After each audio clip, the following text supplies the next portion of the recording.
Hey, Bokeh Podcast listeners, just a really quick note before we get into my conversation with Aaron Nace today. We had some audio issues, and ultimately there's no telling what exactly was causing them. Likely some type of internet connectivity bandwidth issue. Zoom's been overwhelmed as of late with a number of users as well. That may be playing in. But at the very least, I wanted to acknowledge it. Know that I'm doing everything possible to minimize said audio issues, and we'll continue to work on that moving forward. Nonetheless, enjoy my quite interesting conversation with Aaron Nace from Phlearn.com. All right, ladies and gentlemen, boys and girls, we are back for another Bokeh Podcast episode, and I'm privileged to be joined today by Aaron Nace from Phlearn. Aaron, thank you for not only hanging out with me to chat with our audience, but then also kind of giving me some insight into your shall we say, health journey, some of the things that you've learned about how to take care of yourself a little bit better, including whiskey, by the way. That was kind of a fun part of the conversation. Yeah, that's a recent development in my health and wellness journey. We're gonna thank that one to quarantine. It's an unexpected development. But, hey, I'm on board for the time being.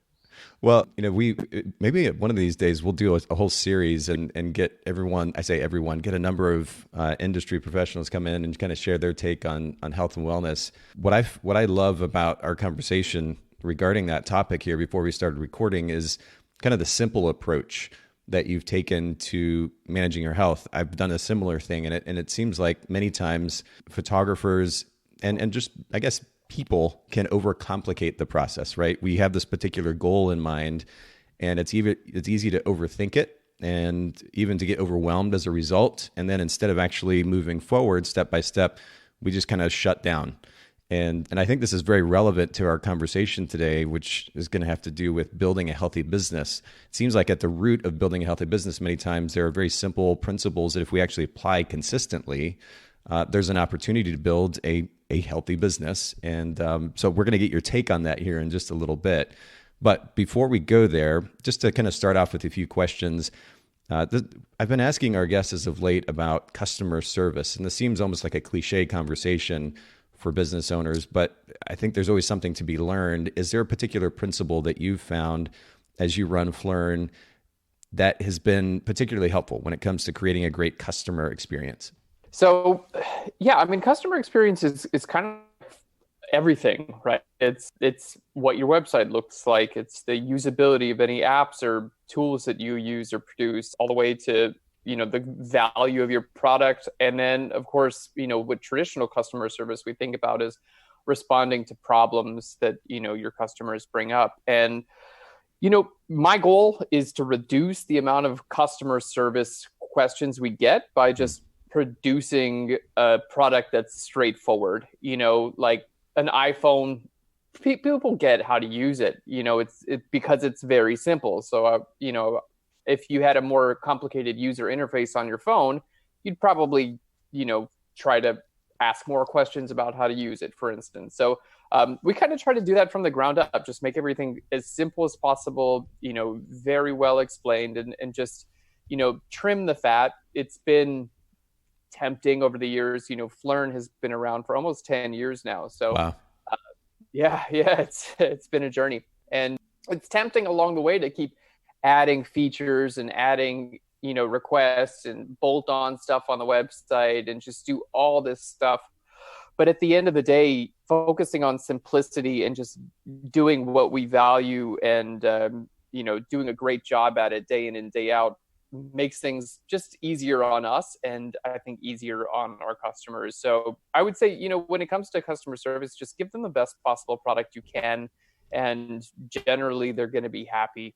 I think back to purchases that I've made, and I have a countertop oven made by Breville, for instance. It's like couple hundred. I stopped using my big oven after I got it, and I've had it for 10 years, and it's just a workhorse. I love that thing. It's just day in and day out. It works, no questions asked. And that kind of product is exactly what I hope to deliver to my customers as well. It's just, just reliability.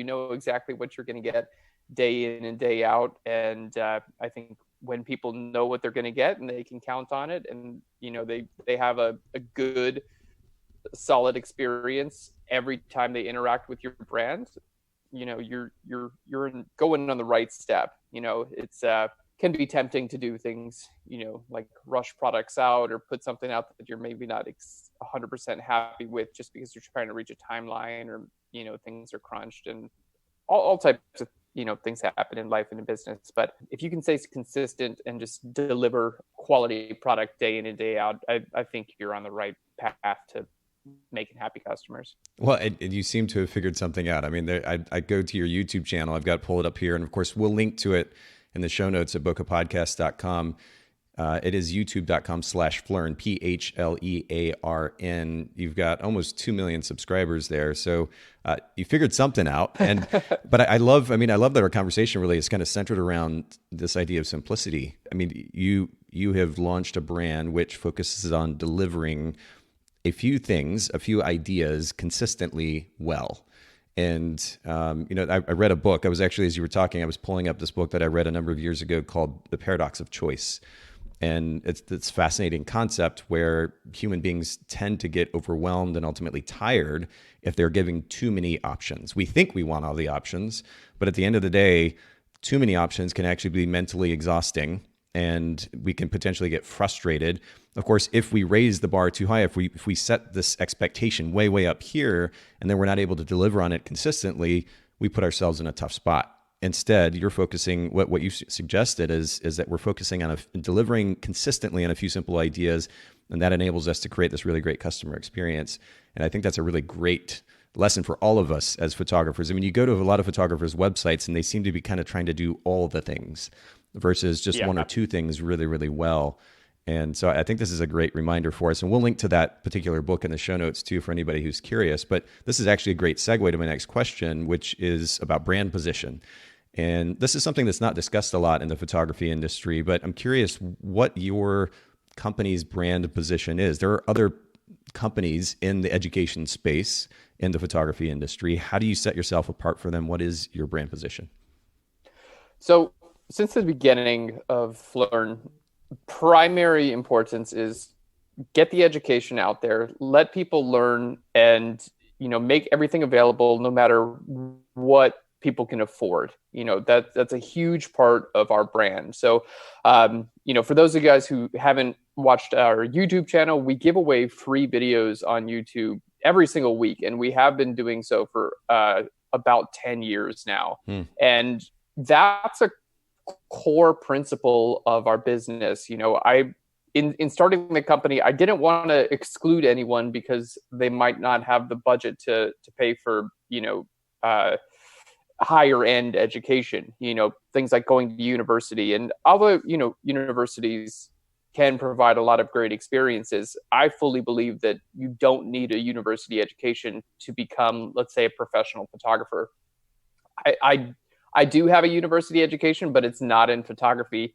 It's in it's in industrial design, it's a visual art. So it's, similar, but I literally picked up my first camera after I graduated from university, and then went around and built a photography business around my passion. So, the idea that you have to spend tens of thousands of dollars to get a high quality education, in my opinion, just isn't true for a lot of creative professionals. It's I run a small company. I don't speak for the world here, but I've never asked for a diploma. I've never asked for a GPA average, of anyone who I'm employing or working with. Core principles here, do you have a good attitude? Do you have a can-do attitude? Are you a hard worker? Can you work with our team and get the job done? These things are a lot more important to me than university education. In fact, some of our best employees were trained on the job. I mean, all of our employees are fantastic, but what I mean to say is some of the people who are in roles where they're succeeding currently, they weren't traditionally trained in those roles. They were brought in because of their, core principles of who they are as people. And we were able to fit in their strengths and build roles for them to allow them to succeed in the company. So I'm just a big fan of, working with people in general, and giving everyone a chance based on again, a huge part of it is how your willingness to work hard and do a good job. And I think that those principles allow for success no matter what you're doing in life, and education helps along the way. So since the beginning, we've been giving away education for free, so that people all around the world can watch these videos and then rise up from whatever level they're at,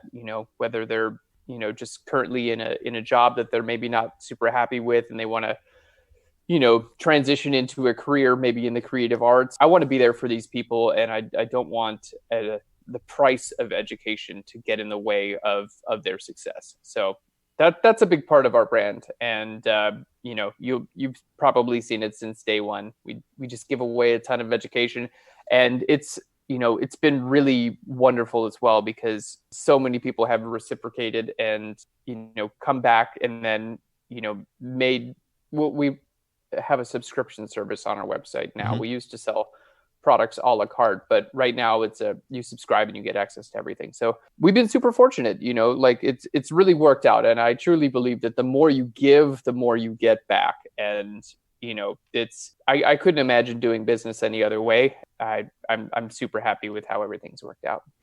I've personally experienced that very concept. Just focused on adding value as much as possible, and the rest seems to kind of work itself out. You have to be intelligent about it. You have to be strategic about it, at least to a point, but focus on giving, adding value, and that does come back in a really wonderful way. As you were talking about what your brand represents, accessible photographic education, 3 words really seems to sum that up pretty well.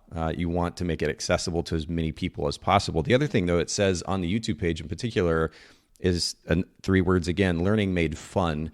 What is that alluding to?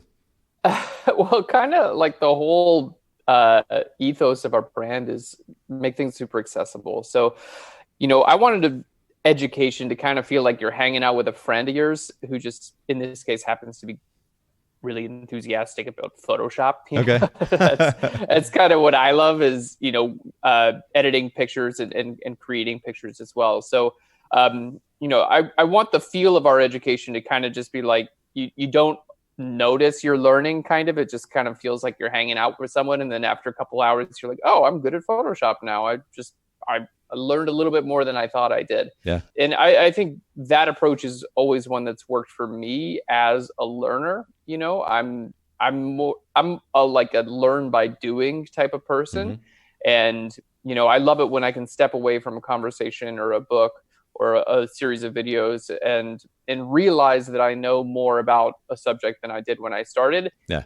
Even if it wasn't necessarily like, I didn't feel as though I was at school, for instance, while I was learning. Sure. It's like, oh, that stuck because I was enjoying, my time watching these videos, for instance. It didn't stick because I'm, stressed about it and trying to cram and reading books and things like that, which is, it works too. But sometimes, you play the game between short term and long term, because I've crammed for a lot of tests in my life and did all right, but I couldn't tell you, the majority of any of those answers now. So fun, what you're talking about, ultimately it is kind of under that umbrella of being accessible. But if, as you're pointing out, you have to force the education, you don't actually take that information in and apply it as effectively. Whereas if we create a fun environment and it is more conversational in nature, makes it easier to consume. If anybody's curious and you haven't seen these videos at Phlearn, again, make sure you just go to youtube.com/Phlearn, and we'll link to that in the show notes, bokehpodcast.com. Make sure you take advantage of those show notes from today's conversation too.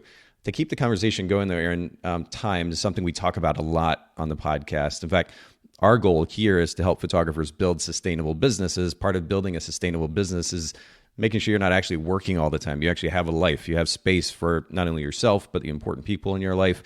Is there a particular principle that you have found effective in creating some of that space for yourself? Yeah, in the early days, it was not a strength of mine. I spent basically all my time for years just working, and I totally got burned out. It was something that I thought I had to do, and it made me feel better about my life when I was working. It made me feel like I was doing something to move forward. It would also, when you work all the time, you kind of remove any time to second guess or start thinking about some of the bigger questions in your life. It can be, I think for me, it was a little bit of a control thing. I think when I tend to feel out of control in my life, I focus all my energy on something and try to control the crap out of it. And then it's like, oh, good. Now I have control in my life. Fantastic. Yeah. Problems are solved. Yep. And that's been many things over the years, but in the early days, it was work. So I worked, kind of nonstop for a few years, and I got a lot done, but there's definitely a point of diminishing return. There are only so many hours in a day that a person can be actually productive working on something. And I found that the more I allowed myself to take a little bit of a break and be happy with that break time, that I would come back to my work the next day refreshed and renewed, and problems that I had kind of been banging my head against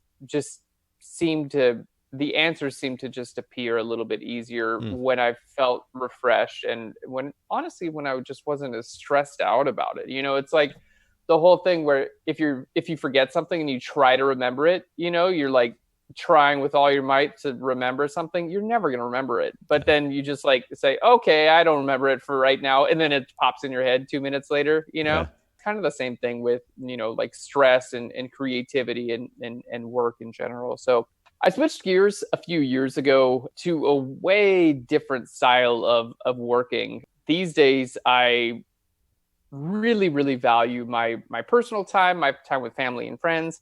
And I love work, but it's my whole goal is to spend as little time working as possible and just get as much done during that time that I can, and then just move on and enjoy, other parts of my life. So we're getting out of winter here in Chicago. And for anyone who's lived up north or in the Midwest, you'll know days are short in the winter. We're talking dark at 4:30 in the afternoon. Yeah. So one thing that we did this past winter, when we have a studio, like an office where employees come to work, we actually shortened our work day by a couple hours so people could go home before it got dark. So that meant,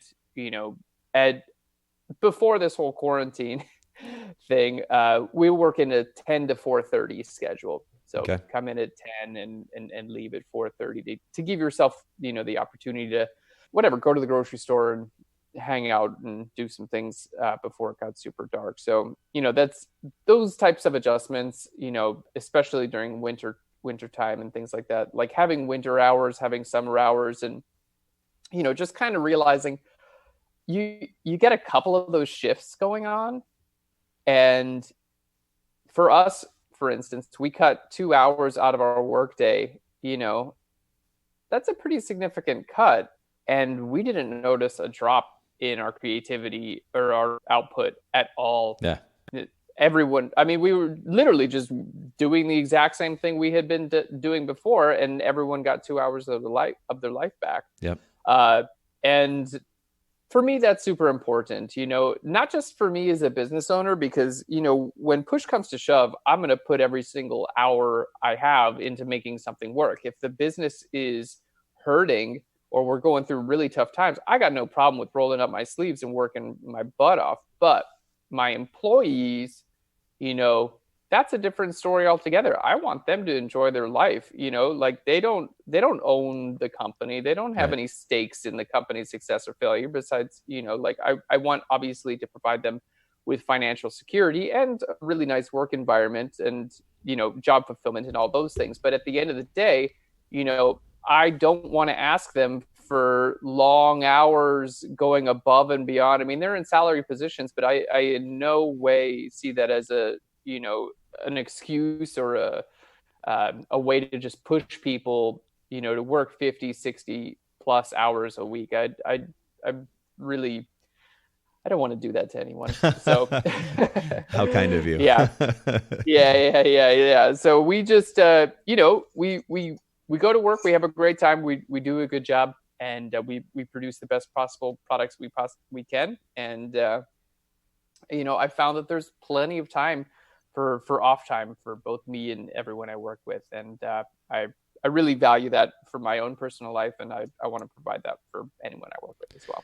But the point that you make about shortening hours and kind of forcing, maybe sounds like too dramatic a word, but forcing more to get done in less time, it didn't hurt productivity, it didn't hurt creativity, and it gave everybody more time at the end of the day, which, I mean, that's such a massive realization that we don't actually have to put, a lot of photographers will talk about how they're, quote, busy, and they spend 50, 60, 70 hours in a week getting what could probably be done in 20 hours a week if they actually were intentional about it.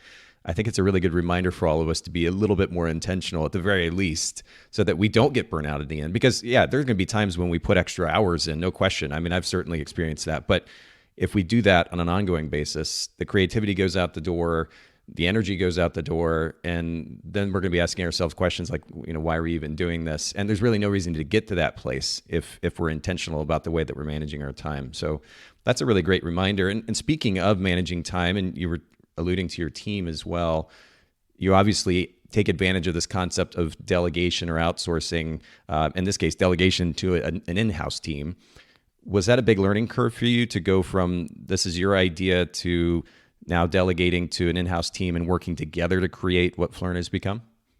Yeah. And that really is a big learning curve. I think for creatives in general, and I'll just speak for myself here, I tend to be a little bit of like a control freak. Like I want everything done in a certain way. And, I've realized over the years that you have to give some of that up in running a business if you want to scale beyond yourself. It's just it's a question of sanity, really, for, not just me, but everyone I work with. Like, if you want everything done exactly the way that you want everything done, you have to do it yourself. You really do.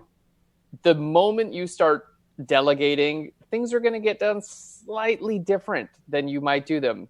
And being okay with that can be a little bit tough. I'm not saying you have to completely go hands off and, not look at what anything is being done. But for me, learning to trust the people that I work with and learning to see that there's a little bit more of a big picture in mind. So for instance, we have an education company. The way that I can be the best company for our customers is to give them consistent quality education as frequently as possible and reach as many people as we possibly can. And there's no way I can do that alone. There's just too much work. There's way too much work that needs to be done for one person. So giving control to other people is the only thing that lets me achieve my goal. And with delegation and with giving other people tasks, you lose a little bit of, you can't just replicate your own mind. Everyone's going to have their own way of doing things, but also learning to not get frustrated by that is really, really a big key. It was for me anyway. I think everyone's got their own things they work with, but being okay with the fact that not everything is going to be done exactly the way that you would do it. And also seeing that a lot of the time, the way that I would do something is actually not nearly as good as the way that someone else is doing it. So being open to the fact that, someone else might actually have a better idea than you for goodness sakes. You know what I mean? Yeah. Like, it happens all the time. And, I can be a little bit stubborn, but we'll go into meetings all the time and I'll have an idea for something that I want to do. And one of the people I work with kind of points out some holes in it. And then we, have a conversation and suggest alternatives. And what we wind up with as a team is something that was way stronger than I was able to come up with on my own. So although, technically I'm the business owner, that it doesn't at all mean that I'm more qualified to make good decisions than a team of people. As long as everyone's working together and understands where you're going as a company, what you can get done as a team is just far greater than what you could get done as a person. And if that means giving up a little bit of control along the way, it's worth it. It's just so worth it. It's not even a question anymore, because honestly, I couldn't have done a fraction of what we were able to accomplish as a team. And I rely on my team. I put a lot of weight on them. I trust them. And if I were to lose any member of my team, I'd feel it pretty considerably. So, there are times, for instance, when I go out of town for a couple of weeks, or, I need a vacation. I'm like a regular, I can't do this every week, every year for years and years straight. So I go out on vacation, and I like to be out of touch when I'm on vacation. I mean, if it's a serious thing, sure, call me. But I take my vacations very seriously. I really like to get away and have a good time. While I'm gone, they run the company up and down. They're 100%. They run the company. That's a great feeling. It's a great feeling to be able to step away from your own company and not think about it for weeks, and come back and things are moving as smoothly as they ever have. It's a great feeling. Yeah. But the point that you made just a few minutes ago about the company as a whole, the team knowing the direction that you're wanting to go, that is, I think, one of the biggest takeaways here in our conversation regarding this idea of delegation. Because if a photographer is to delegate anything, whether it's editing or album design or accounting work or admin work or anything, they have to be clear about what they're trying to accomplish in order to then communicate that to the people or the person involved. If not, there's going to be way, way, way more frustration. It's true that we have to learn to set our ego aside and relegate these efforts to somebody else, understanding that it may not be 100% the way that we do it. That's super important as well. But if we're not clear about what it is we're trying to accomplish to begin with, there's going to be this frustrating back and forth, and it'll make everybody's lives kind of miserable. So we have to be clear about the direction we're trying to go, what we're trying to actually accomplish. And if for those of you listening in, if you don't take away anything from that, that would be the one thing to kind of latch on to. Would be that very idea that you have to be clear about what it is you're trying to accomplish. I mean, we've seen this certainly at Photographers Edit. In the process of outsourcing editing, a lot of photographers kind of assume that we can read their mind subconsciously, right? They're not intentionally saying that or thinking that, but there is a lack of communication. But as sole proprietors, and I've experienced this even working with my team, I'm still working on this notion of delegation, being clear about what it is that I want before I even make a request, because I've made the mistake of just kind of assuming that they can do the thing without actually taking the time to work the idea out myself before communicate it to them. So important. And this is a really big lesson, great reminder for everybody. All right, so another question for you, Aaron. Inspiration. I mean, this is almost like a kind of a cliche word that we maybe hear a bit too much these days in our industry, but the reality is we all look for it in some form or fashion. Outside of the photography industry, do you find inspiration that makes a difference in the creative work that you do, the business work that you do? Oh yeah, totally. I mean, personally, I actually look for inspiration everywhere but my own industry. I find that, whenever, let's say photography, for instance, if I'm just looking at other photographers' work day in and day out, it's very hard for me to not compare myself to them. And then I start feeling like crap. Yeah. Even if it's like, whatever, like, okay, yeah, I look at some photographers' work and I'm like, they are really, really good. Why am I not that good? And then la.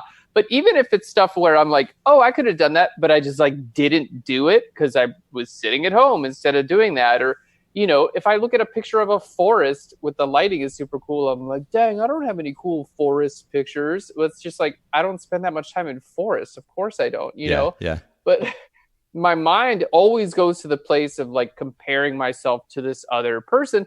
And then, that's not inspiration for me. It just usually winds up to a lot of negative self-talk, which is the opposite of inspiration. And I don't know if I'm the only one who tends to do this. So when I'm looking for inspiration, I look for everything outside of my professional field. Instead of looking at a picture of a forest for inspiration, I'll go spend time in nature. And I find that inspires me probably more than just about anything else. And then when I feel inspired as a person, I create inspired work. I do things from a point of inspiration, but, inspiration, I don't think it needs to come from anywhere specifically. And I think that, it's a great thing to try to change where your inspiration comes from all the time. If you're staring at the greatest painting in the world, whatever, let's say you're at a fancy art museum looking at a Picasso, maybe day one, you're super inspired by that Picasso, but you come back and look at that same painting every day for a few months, you might not be inspired by it anymore because it's kind of become normal to you. You might walk down the street and see a interesting light coming from a street alley, and that might inspire you. So I think just, having varied sources of inspiration in your life in general, and just kind of doing your best to enjoy each moment of your life as it comes. And then the inspiration just kind of happens. I feel like all the work that I've ever made that has felt inspired just came from a time in my life when I felt inspired in general. It didn't have anything to do with the work itself. And I would say that that's true for business. If I'm not feeling really well, and maybe I'm just kind of like in a depressed state and not feeling productive and like I don't want to do anything, my business is going to feel that. Or if I feel like I'm on top of the world and I want to go do all kinds of fun things and meet people and like go on adventures and create all these cool things, my business is going to reflect that as well. So for me, I just try to live my life in a way that allows me to get inspired whenever it happens. It's not something I've ever been able to force. It's just, I've got a few things I'm like, okay, I try to stay mentally and physically fit as much as I possibly can and clear out the cobwebs, because I tend to think about the past and the future a lot, which leads to depression and anxiety. And the more I clear out all those cobwebs, the more I'm able to focus in on the present, which it's nice. It's hard to do. But, whenever I'm not either suffering from, looking too far to the forward in the future or looking too far to the past, inspiration just kind of tends to come in life in general. It's like the whole thing where like, people get great ideas when they're in the shower, because they're not stressed about it. They're not thinking about anything. They're just like, I'm taking a shower. And then all of a sudden, like, boom, you got a great idea. That's inspiration right there. So the inspiration happened because you were just like chilling the F out in the shower, It didn't come from you like staring at, portfolio books of other photographers. Like, why am I not as good as they are? What are they doing that I could be doing? That's not inspiration. That's a different thing altogether. And I'm guilty of it. It's a fine line because, oftentimes when we're like, I have to be inspired, it's kind of like that attitude of like, okay, now I need to go get inspired. It's like, all right, you're starting off a little bit on the wrong foot there. If it's for me anyway, I don't want to. Well, because you're forcing it, right? You're forcing it. Yeah. And again, everyone's different. I'm sure a lot of people can just be like, boom, this is what I do to get inspired. I'm going to go do it and I'm going to get inspired and I'm going to get back to work. But, for me, it's always just been like, how can I just enjoy life? And then the inspiration for me has just always kind of been a byproduct of that.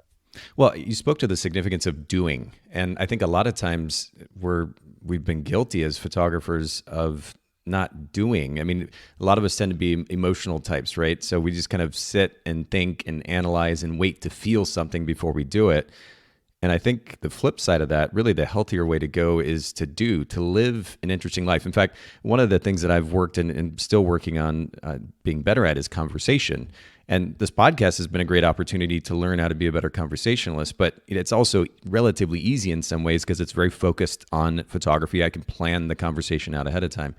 But one of the things that I realized that would help make me a better conversationalist, a more interesting conversationalist in person, is to live an interesting life. I'll actually have something to talk about. And living an interesting life isn't doing the same thing all the time. It's doing a variety of things, exploring a variety of fields or topics, reading a variety of books, consuming a variety of content and video or other formats. And I've been around people who didn't function that way, that kind of function with blinders on all the time.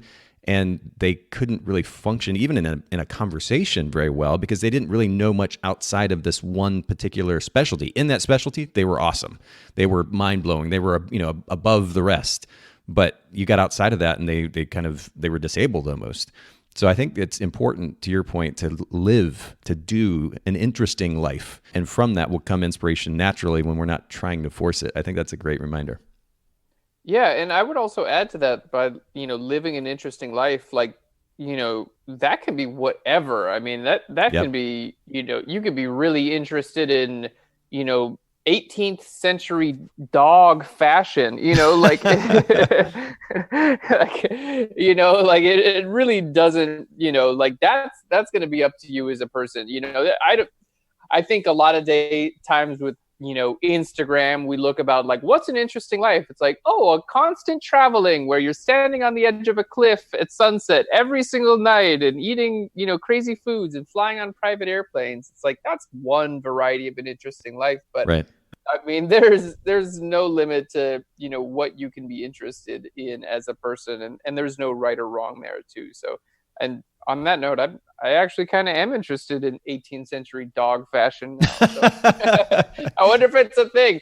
I have a dog and we put clothes on him every now and then. I don't think he likes it very much, but well, if the fashion doesn't exist, maybe there's an opportunity to create that, like to imagine what that might be. I mean, there's so many different directions, as you pointed out, that you could go in this. It's the sky's the limit. We just have to keep an open mind. Exactly. But yeah, that sounds like a fun project. Talk to me about, we talked about inspiration. What about education? Is there a particular impactful self-help or business book that you've had the opportunity to read in the last few years that you would recommend? I would say as far as business is concerned, there's a book called Rework. Yes. By Jason Fried. Awesome. He's the founder of 37 Signals. They make a product called Basecamp. Yeah. Jason Fried and then his business partner, David. It's Heinemer Hansen. I'm not sure if I'm saying that correctly. But in the book Rework, they talk about basically principles and rules, things that have and have not worked for them as a business. For those of you who are, curious, the company that they run, 37 Signals, it's just done very well. It's a completely remote company. They do have a base here in Chicago. They run productivity software. So if you're trying to collaborate with a team of people on projects, their main product called Basecamp allows you to do that. And the product itself is wildly successful, and so is their business. And they just have a very straightforward, clear way of running their business, and that follows through in this book. Instead of being, heavy and bogged down, it's just kind of really stripped out, and each page just has a few sentences on it, but everything kind of hits home. And I found it to just be like almost like a little playbook on what's worked for them as business owners. It's an extremely easy read, and I got a lot of takeaways about it. Being focused and having principles as a business owner, as an individual, and just as a point to give the company and your employees directions. It's really hard to get to a destination if you don't know where that destination is. So making the roadmap as clear as possible for everyone involved, and then taking the necessary steps to get there. Nathan, you said, have you read the book as well? I have. It's really, really wonderful. And to your point, it's so easy to consume. It is like bite-sized chunks that you can just take in a little bit at a time, but they're so actionable, so practical. Yeah. And even that part of it is a reflection of how they run the business. Yeah. It's like we were talking about earlier, make it as easy for your consumers or for anyone involved as possible. If you want to write a book that has, all kinds of words everyone's got to look up in the dictionary every 5 minutes and things like that. I mean, that's one way to write a book. But, you know, in my opinion, if you can get your point across using language that everyone understands in as, you know, simple as a format as possible, let everyone, you know, get the message as quickly as possible as well, you know, I feel like you're doing people an actual service there. And that's what I found I enjoyed out of that book. You know, you can read it in a sitting, you know, an hour, you could brush right through it. And it's the type of book that you can pick up just about any time and, you know, focus in on a principle or two and then apply that directly to either your life or your business. So I would definitely recommend that book to any business owner. Absolutely. Yeah. We'll put it in the show notes as well. Here's just an example too of simple ideas communicated so powerfully. A quote from that book. He says, working more doesn't mean you care more or get more done. It just means you work more. And, you know, if you sit for a second and think about those two simple sentences and actually apply their significance to your business, the way that you're running your business, it make a massive difference. We've spoken to this principle, these principles earlier in our conversation, but yeah, really good stuff. We'll put that in the show notes. Again, bokehpodcast.com. For those of you listening in, if you aren't taking advantage of the show notes, you're missing out a bit because we do link to all the resources from the conversations, the talking points, and Haley's done a really great job of putting those together. So bokehpodcast.com, or you can look at the show notes in your podcast app as well. All right, so just to kind of transition the conversation a bit, most people know you as the guy who runs Phlearn, and you know you're focused on teaching photography, editing techniques. But what most probably don't think about as they're watching this content is that there's a business behind this massive machine that is Phlearn. Have you always been a natural business person, or is this something that you've kind of learned as you've gone along? It's definitely been something I've learned as I've gone along. It's, you know, it's kind of funny. I didn't start this whole thing as a business necessarily. It was more of just a hobby. I was interested in photography and I really love Photoshop. And I realized kind of early on that I don't think that I'm that great of an employee. I can be, but I can also not be that great. Okay. You know, it's so I was working at a job, and you know, I graduated from university, and you know, an industrial designer by trade, and you know, I had a pretty good job and everything like that, but I just found myself like always thinking about my photography and my, you know, projects and things like that outside of work. And even while I was working, I just found myself daydreaming all the time. And, you know, I realized after a while, I was like, man, I'm just not being as good to my company as I possibly could be because I'm just thinking about my photography all the time. And I just felt like I wasn't doing a service. Like I wasn't doing the right thing. You know, if my head is in one place all the time, I need to make that the focus of my life. And, you know, so I quit my job, you know, had a little bit of money saved up, and my goal was like, hey, if I can make enough money to pay my bills in like 6 months, cool. This is, you know, now I get to do what I love. And if I don't, I can just go get another job. It's totally okay. So this was, at that point, it was just like me trying to pay my bills in the photography world because that's what I loved. And, you know, after 6 months, I was able to do it and, you know, just kind of kept going and kept going. It's been 10 years now. So all of the whole like building a business and things like that, that's just been on the job training, you know, just getting in there and making mistakes and learning from it and you know, basically just like trying my best.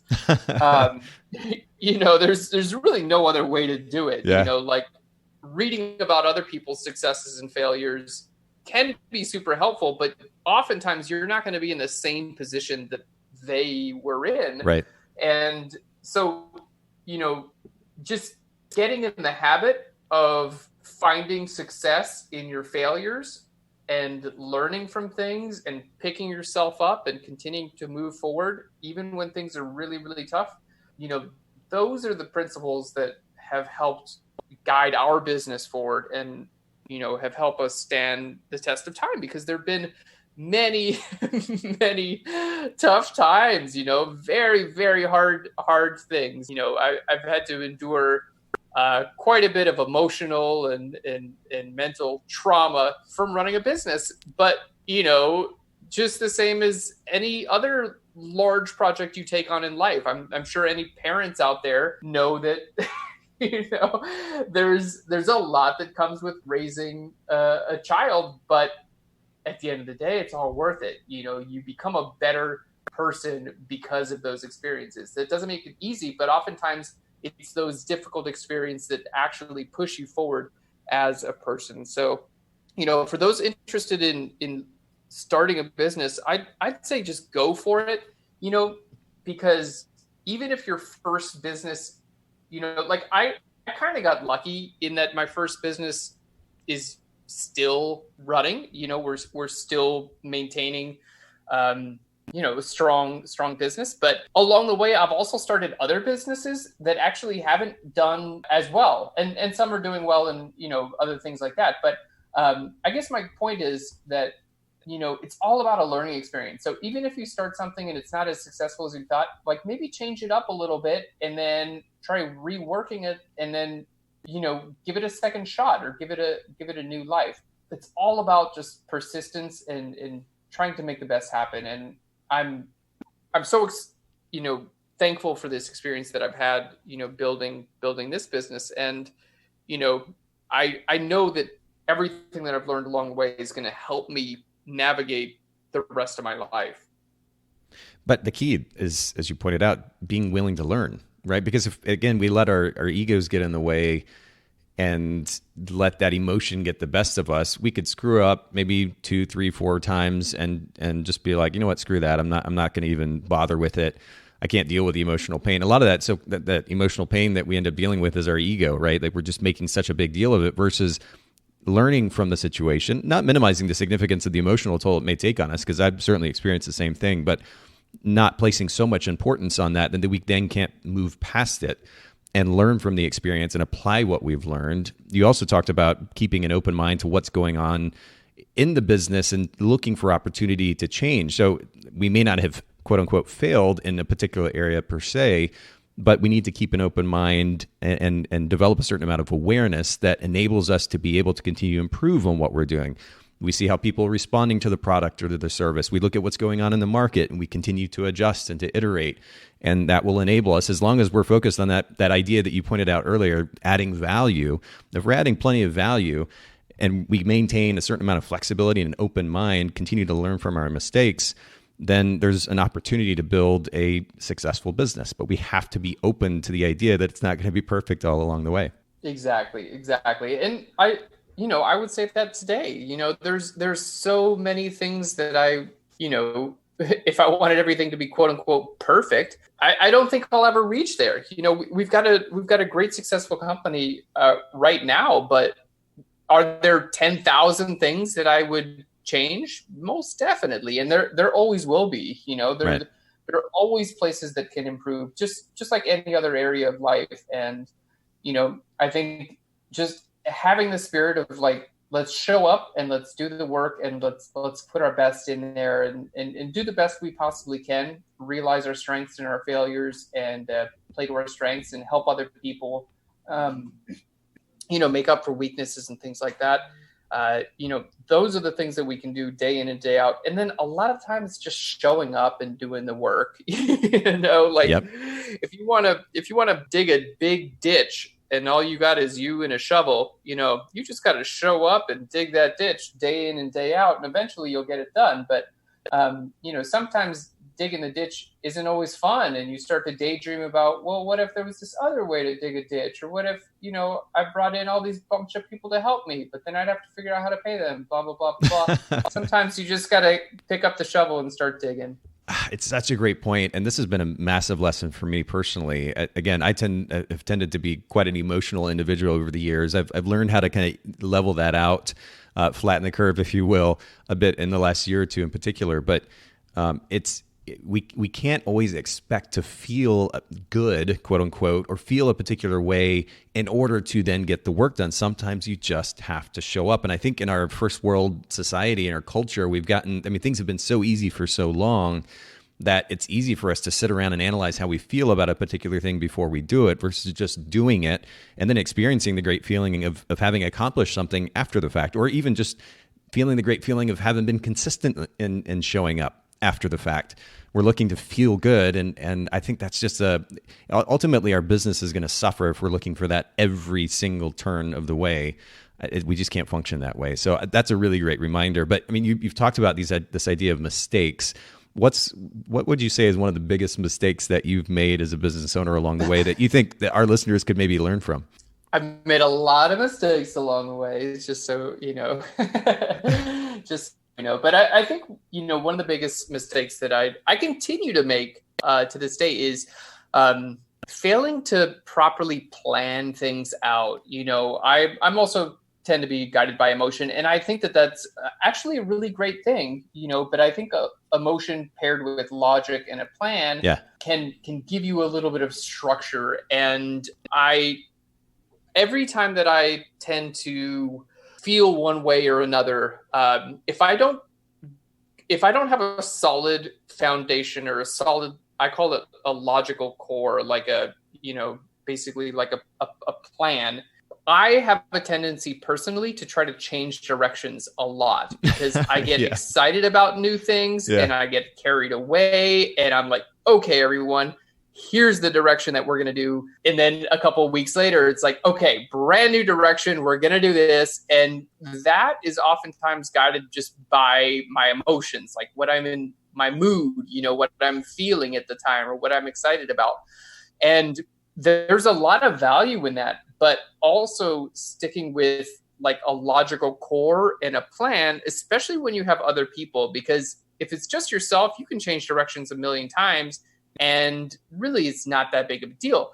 But if you're working with a large team of people, it's extremely difficult to change directions constantly of an entire team of people, especially, when you're all working towards one unified vision. If you go change that direction too dramatically, it's going to really throw things off. It's going to have people are going to start doubting the validity of the original direction, and they're going to wonder why a new direction is, changed. And even if they're all on board with the new direction, you're going to lose a lot of time and energy to just switching directions. If you're on a highway and you're trying to make good time, you've got your destination put in your GPS, and then you drive past a theme park and decide, oh, never mind, I'm going to spend the day at the theme park. That might be a lot of fun. But what if there was someone in the car that really needs to get to that destination? Now they're going to be,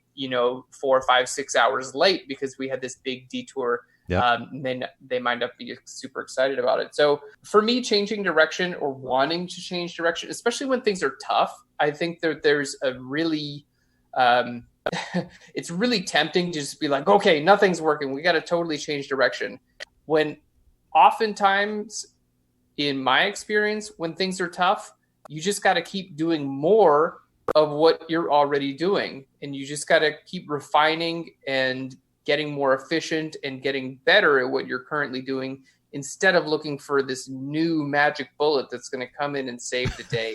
So, it's just a play between, for me, my emotional self and my logical self. And so I have, some core principles and kind of some rules for myself, like if I get excited about something and it's an emotional decision that I want to make, it has to pass through my logical set of guidelines before it actually, before it makes it to the chopping block, before it's actually to be considered. And that is goes through a set of principles, my own personal principles and my business principles. And these are things that, I'll be developing for the rest of my life. But, having a core set of principles allows you to judge ideas off of those principles, and ideally those principles don't change. A principle is something that you believe into your core and is a part of you or a part of a business, and the different ways of expressing those principles are good. Maintaining those principles is very important because it gives you a clear roadmap into your future. So that's something that took me a long time to learn, and I'm honestly still learning it every day. Well, I just have to put this in here that I 110% empathize with you. I'll get excited about, I mean, if I happen to have too much caffeine one morning, I'm uber excited about a particular idea. And it would be very easy for me to play on that emotion in the moment and try to act on it. The reality is that's probably not the most intelligent thing. I love that you point out the significance of principles or values that you can run, whatever this idea that popped up, you can run that idea through kind of like a filter and decide, okay, does this actually make sense or not? Because you're right. If we go this way and that way, that becomes confusing for us, for our team, for customers on the other side of the brand. It's really not going to help us strengthen our business. But this is a really great segue to my next question, which would be, what are the biggest principles, the underlying principles that have enabled you to build the brand that you have in Phlearn? Can you share that with our listeners? Yeah, for sure. So my first principle is, treat everyone equally. Everyone should have the opportunity to grow, and everyone, I do my best to see everyone as a reflection of myself.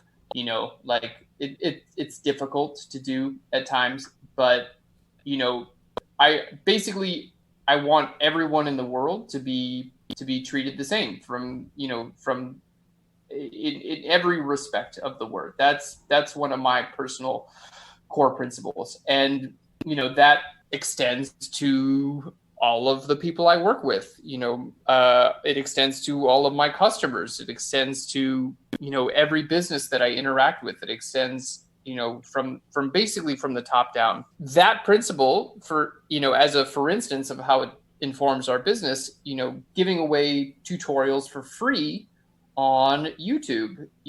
It's a big part of our business, and that stems from my core principle of wanting to do good and seeing, doing my best to treat everyone equally. And that means that no matter what your socioeconomic background, I want to make it a point for my business to be able to provide you education that can help you out in life and level the playing field a little bit. So those type of principles, that can stay, and that can help you guide any decision that you make as a business owner or just as a person in general. Is this going to marginalize anyone? Am I treating this relationship or this product the way that I need to in order to align with my principles? It means a lot of things. It means foregoing some things. In a lot of ways, it means making less money as a business owner, but doing more of what you consider the right thing. And at the end of the day, that's what we got in this world. You don't take your money with you, but I fully believe in karma, and I've been given a lot of wonderful gifts, and I feel like it's my responsibility to share those in turn. So it can be super tempting to do things like outsource labor and pay the minimum price necessary and, maximize profits, whatever. There are many different ways you can do that sort of thing. And on the other side of the coin, there's just, pay people really well and give everyone fantastic benefits and, give everyone you work with like the same advantages that you would want yourself. And at the end of the day, again, just financially, you're going to be leaving not making as much money. You're going to be spending more of your money on making sure that other people are treated well. But, at the end of the day, if that's part of your core principles as an individual and as a business, then that's a no-brainer. It's like, yeah, of course, we do this first, and then, whatever's money is left over, that's great. I think it's kind of tough. There are a lot of corporations out there that don't really function that way. Profit is the bottom line. Right. Doesn't really matter how you get that profit. And not only, in my opinion, is that extremely short-sighted as a business to operate in that way, it's just not the right way to treat people, according to my personal principles. Yeah. So, having these principles clearly defined for yourself allows you to make decisions a little bit easier, in my opinion. And everyone has their own set of principles. I don't think anyone has to adopt my principles. And honestly, I'm continuing to understand and learn about myself, and put my principles into more of a concrete form, which is a lifelong endeavor. But having core principles just allows you to it allows you a cornerstone in which you can make decisions for your personal life as well as any business that you operate. Yeah, it's really true. And it does, I think you and I are quite similar in some ways, Aaron. I found that this is very helpful for me too, because I am an emotional person. I actually have my core values on my phone's home screen, and there are 8 principles there, values there that I'd like to go back to, even if I take 60 seconds at the beginning of a day just to say them out loud, or think about them individually, internally, just to remind myself of what I need to be striving for. It's not about living them perfectly as much as just continuing to strive for them and to ultimately live them out consistently. And it really can act as a filter, because there have been times as a business owner too, I'm highly sensitive to doing things ethically. And man, I beat myself up internally at times, just to a crazy extent. If I feel like I'm falling short in some form or fashion in that way. And ultimately that's a reflection of who I want to be as an individual and a reflection of my values. And it's nice to kind of bring myself back around, take a deep breath, and make sure that I am living my values consistently. That helps me to a great deal or a great extent. And I think this is a really great reminder for our listeners. I mean, you've mentioned the significance of treating everyone equally, or making sure to give to everyone, giving them an equal opportunity. Is there a particular experience that you had personally that's led to this becoming such a big deal in your life? I've been super fortunate. I've been able to travel a decent bit, and I think I'm hopefully quite aware of how privileged that I am and have been for my entire life, just basically from luck. I didn't have anything to do with a lot of the reasons why I am incredibly privileged. And, when faced with just such obvious circumstances, I think it, for me, I feel a responsibility to do right with what I've been given. Yeah. It's it's a lot of dumb luck, but if I have more resources than someone else, because I was just given those resources for various reasons, what am I going to do with those resources?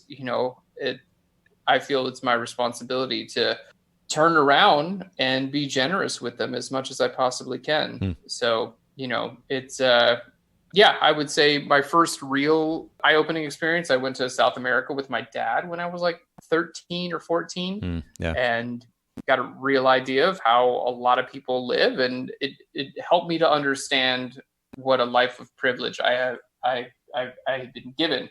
And so I was real thankful for that trip, and I've kind of carried that through, and surround myself with people who hope who try to do the right thing with what they've been given. That's cool. I love it. Okay, so I mean, if we're starting with the first big principle that's made a difference in your brand, treat everyone equally and or give them equal opportunity. I think. It seems like in this day and age, with the amount of awareness that has been developed in our culture, this seems to go without saying. But I think it's actually a really great reminder. And I love your heart. I love the heart at the root of that. I think it's a beautiful thing. Any other principle or principles that come to mind that you feel like have made a big difference in your business? I don't know. I think that's probably the only one. I had a couple, there are many different things that have helped business in general. But as far as core principles, I would say, let's stick with that one, because I think it's a good, if you can do that one, it kind of takes care of just about everything. It really does. What are some of your principles you have on your phone? I'm curious. Yeah, these are, so a pretty big fan of some of the ideas that Tony Robbins has taught, and one of the ideas that he taught is the significance of values, and these are the underlying ideas that bring us a deep happiness and fulfillment. So for me, there are 8. And the first one is being healthy, just because I know that in order to be effective as an individual, as a business owner, to be able to give to others, it has to start with me being healthy. And so that is the first principle that I have listed there. Growth is the next one. We kind of alluded to this earlier, but the idea of becoming stagnant or easily just kind of blinders on, stuck in the place that we're comfortable is limiting on so many different levels. And it not only affects us negatively, but it affects others, their experience of us negatively as well. So growth is really important to me. Simplicity, and more specifically, kind of focusing on that 80-20 principle of the things that are most effective, focusing my time and energy on those ideas, principles that are most effective, so that I do have more freedom and flexibility in my life. I think that's important too. It's also easy to get exhausted as a result of focusing on too many different things. And you talked about that as well earlier. Kindness, again, seems to go without saying, but I could be very self-centered, and it's just good to be reminded of my desire at the end of the day to be kind. And what is that? Whether it's my interaction with my kids, or my girlfriend, or family members, or my team, or clients, whoever it is, just making sure that I come across as kind, as warm, inviting. That's important to me. Connectedness. I know that I personally benefit greatly from being connected in a deeper way with people. Whether that's a group, community, whether that's family or group of friends, or just individual conversation, I find a lot of fulfillment in that, and try to add value even in those interactions as well. So that's important to me. Proactive, not getting stuck reacting to things. And of course, this is a much bigger conversation, but even in this situation as we're dealing with right now, for those who might be listening in down the road a few months from now or a few years from now, we're going through this coronavirus situation where our businesses are taking, at least in some instances, pretty big hits, and it would be easy to get fixated on that, kind of react emotionally to the situation and just get stuck or debilitated. I like to, not just in this situation, but in general, be more proactive, look for opportunities, and instead of getting stuck on the negative in the moment. And then consistency. This is important to me, certainly my values, but my emotional state, as I've alluded to, it's been a weakness of mine, kind of being, up and down, and trying to be more consistent is important to me. And then lastly, just thankfulness. And it seems, Aaron, that this principle of wanting to add value to others, give equal opportunity for everybody to be able to have access to that value, is ultimately rooted in thankfulness. And you're living that. And I think it's a really great thing. I appreciate you being willing to share your perspective and your experience, and ultimately your wisdom as well with our listeners today. There's actually, we talked about Phlearn a number of times. For everybody listening in, if you go to phlearn.com, you can see what Phlearn is all about. You can also go to the YouTube channel. We'll link to that in the show notes, youtube.com/Phlearn. There's also an opportunity if you want access to this content that Aaron and his team are producing. We've got a code for 20% off of an annual subscription. It's just Bokeh, Bokeh 20. And we'll put that in the show notes as well. For everybody listening in, you can get access at a discounted rate to that content. And then even on the Instagram page, Aaron, you guys have over 160,000 followers. Is that a platform that your team spends a lot of time on? Where do you think, outside of YouTube, that you're spending the most time? Yeah, probably Instagram. We have a Facebook group as well. It's the Phlearn family. I'll link you up to that as well. Perfect. That's we're super active there also, and just any other social media platform. Phlearn, that's Phlearn, and we've got an account on there. And then for my personal account, if you want to follow, I'm most active on Instagram. My personal Instagram is AK Nacer, AK N as in Nancy, ACER. Mostly post stories and things like that of daily life and just having fun and things like that. But that's it's a good way to get in touch with me and the company on a day-to-day basis. That's perfect. Well, again, thank you so much amidst all that's going on for making time for myself and for our listeners. It's been really great to be able to connect with you. Everybody listening in, make sure you go to the show notes, bokehpodcast.com. We'll link to all these resources and conversation points in the show notes there. Take advantage. Thanks, everybody. Have a wonderful, wonderful day. Thank you so much for listening to the Bokeh Podcast. Will you let us know what you thought by leaving a review of the podcast in the Apple Podcast app? And I'd love to hear from you personally with your thoughts about the podcast and suggestions about future topics and guests for the show. My email is nathan@photographersedit.com. The Bokeh Podcast is brought to you by Milu, the simplest way for photographers and coordinators to collaborate on shot lists and timelines for weddings, parties, and other amazing events. Visit Milu, MIILU.com. This podcast is also brought to you by Photographer's Edit, custom image editing for the professional photographer. Visit photographersedit.com.